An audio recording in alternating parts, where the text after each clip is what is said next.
Mbote na bino bana na Nzambe ngai na benga bino kombo ya révérend pasteur Roger Sita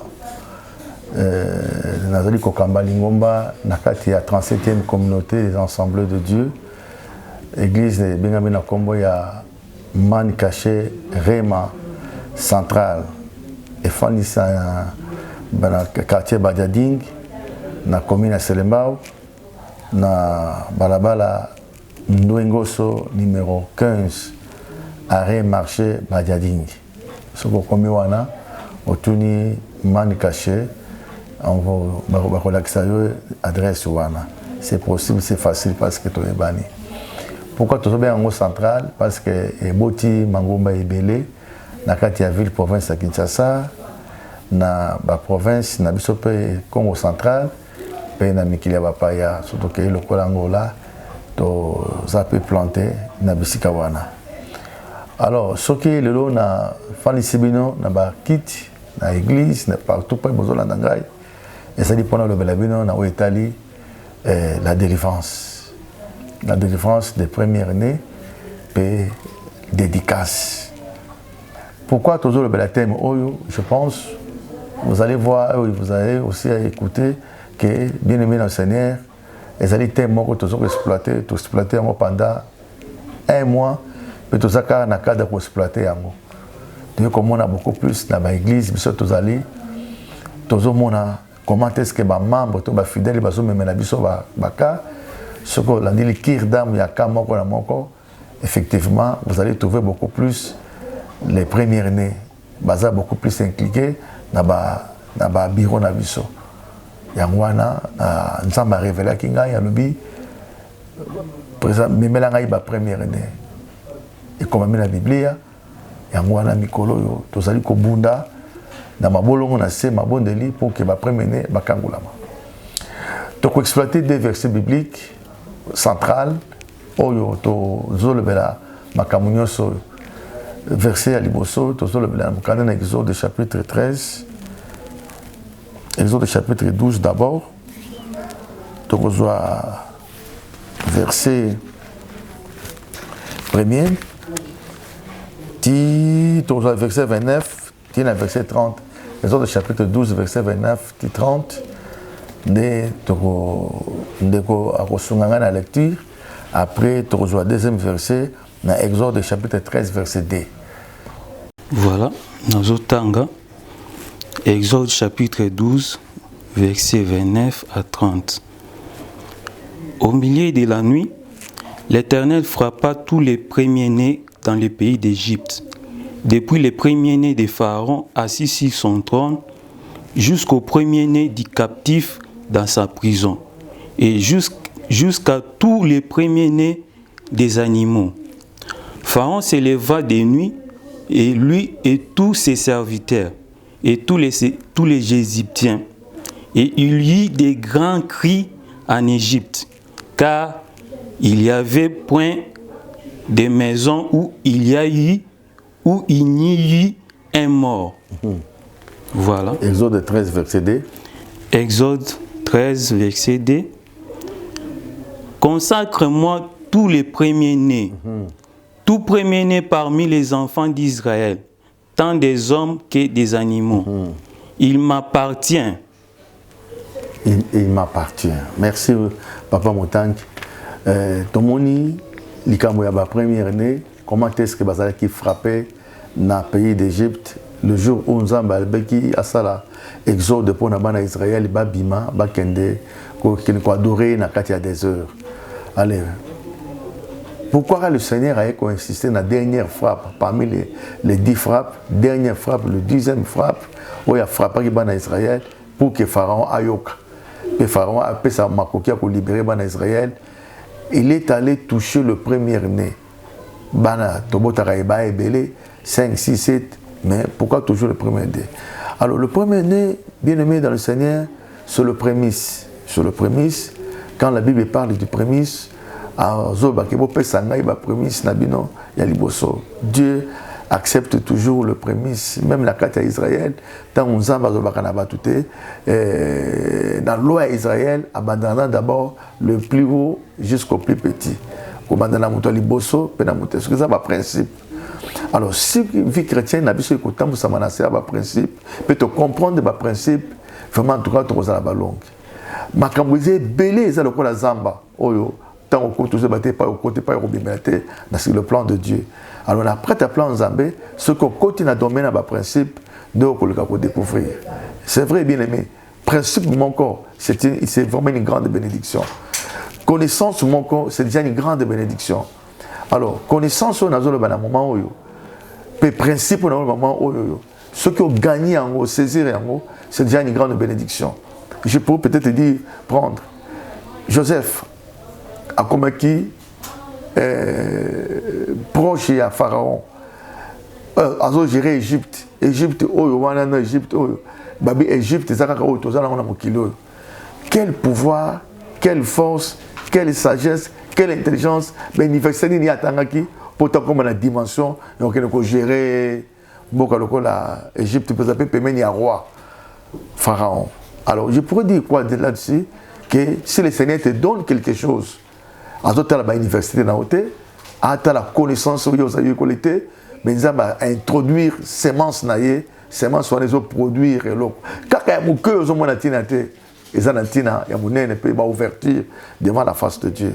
C'est là où bien aimé le Seigneur m'avait montré les problèmes de première année. Moi je parle là dans la première année ce que vous avez déjà c'est une grande bénédiction.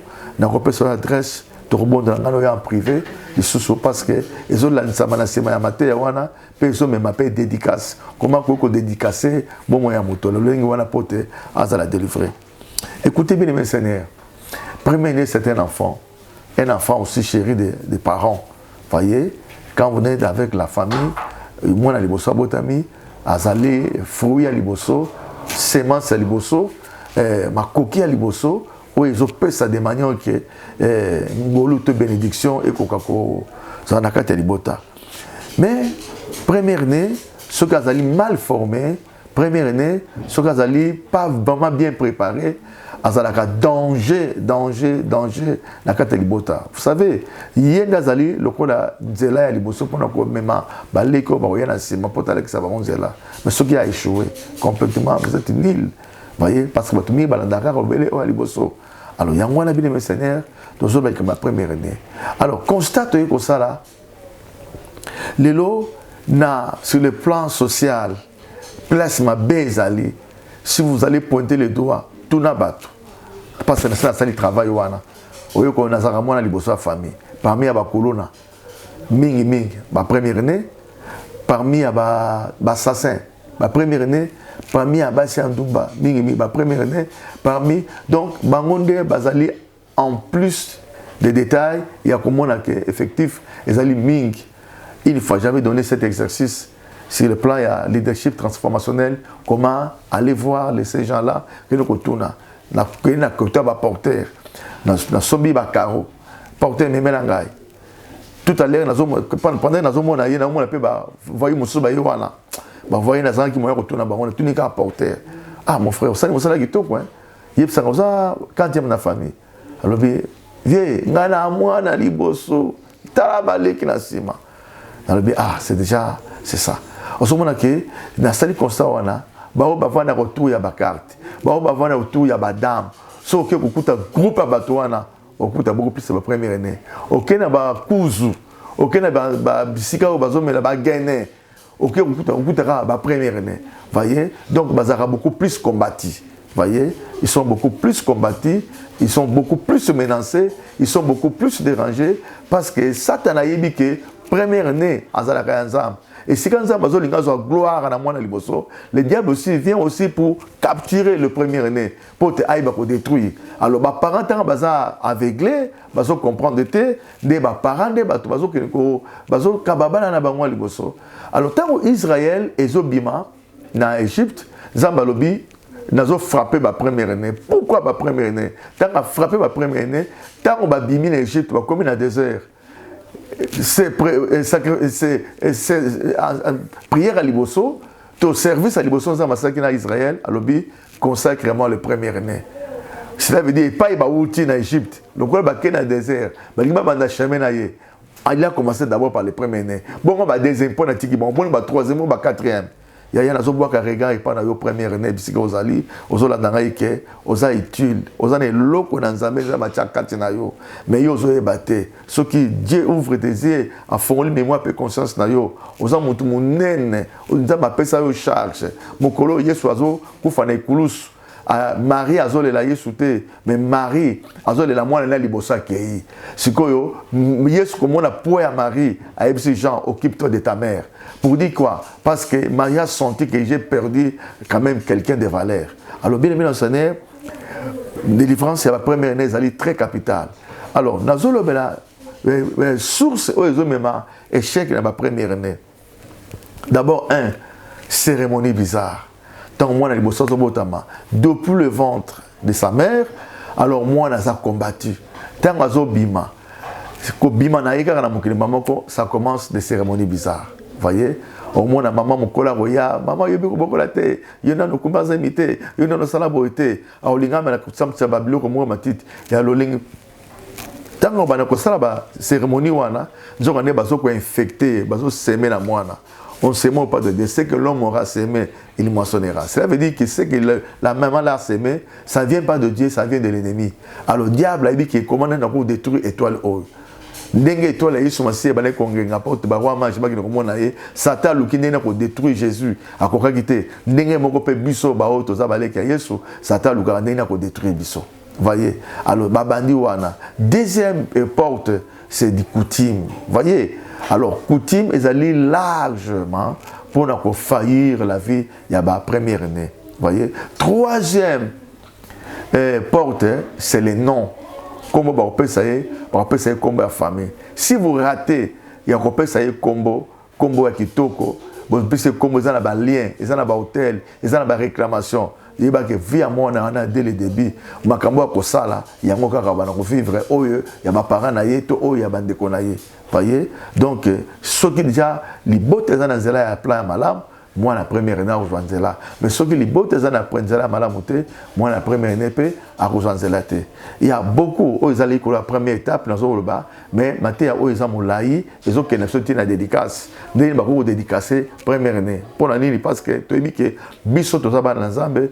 Tozaki na kata mabumutu bapaka na biso pa ibalekaki bapaka na biso pa ibakotaki mai to makambo basalaki baseremoni basalaki tant de bibi na mokili donc na ba église nini o ba memaki et ces afwa na yo ozana ngo lelo tozaki foi ya ba parents alors monto likaki na ba dédicace moko et o ibandaki ebandelaki biso vie lelo o sibistement tozo buka semence tozo buka lelo eza semence o te parfois biso moto lingi ezali o ba yekolone na biso alors ezo senga nini il faut ba dédicacer yo.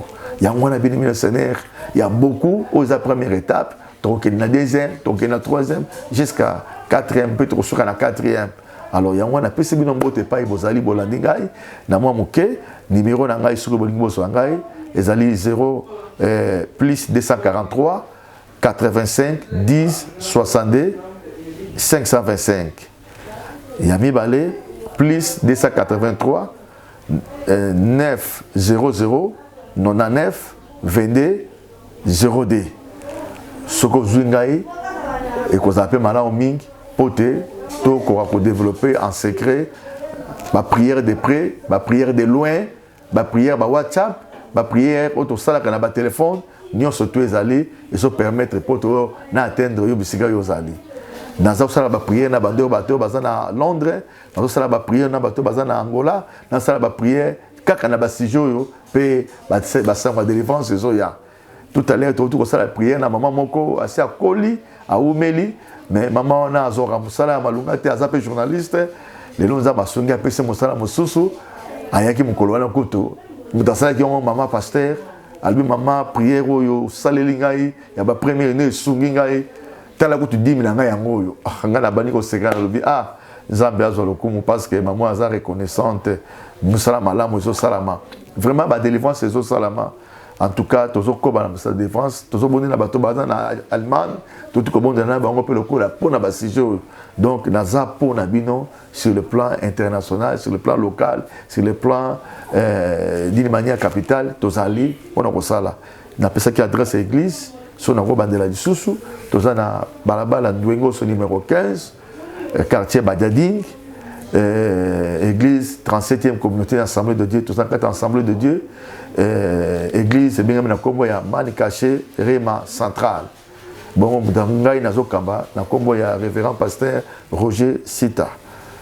Plus 243 9 00 99 22 02. Bongo na lingili kosala losambo pour na kopambola bana Nzambe sika no sobozali.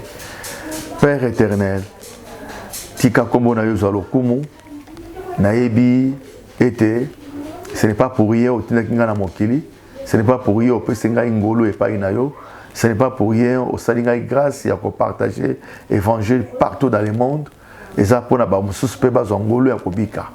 Nzambe na utu kolobela ne kambetali ba premier ne pe ba dédicace le la première partie introduction et sika mwana Nzambe nyonso azolanda ngai na kombo na Yesu aza bité na ba problème ya ba première ne. C'est vrai, nazo ba ko sala prière à déclaration prophétique tika miracle et landa mwana na Nzambe ba chaîne katana ba lien katana o aza condamné na ba force oyo toto tanga aya coutume o toto kotanga awa ya ba non o toto kotanga awa ya kobota na ba cérémonie bizarre nazo bimisa yo na force wana au nom puissant de Jésus tika moto na Nzambe e kata basinga et sika yo za reçois ton miracle, reçois ta guérison, reçois ta libération, sois libre parce que Yesu le bina mukana na acte na Luc chapitre 4 verset 16 17 18 alobi était l'esprit de l'Éternel est sur moi pour annoncer la bonne nouvelle, rendre libre aux opprimés. Bon, l'onction que le Seigneur m'a donné à travers le nom de Jésus, que là où vous êtes, que vous soyez libres maintenant au nom de Jésus, que la paix du Seigneur reste pour toi. Toi qui m'as écouté, au nom de Jésus, je sais que maintenant là, la manière dont nous avons prié, vous êtes devenus libres et sentez-vous que vous êtes libres par le nom de Jésus. Dis Amen. Amen. Amen. Que le Seigneur vous bénisse. Ciao. Ciao.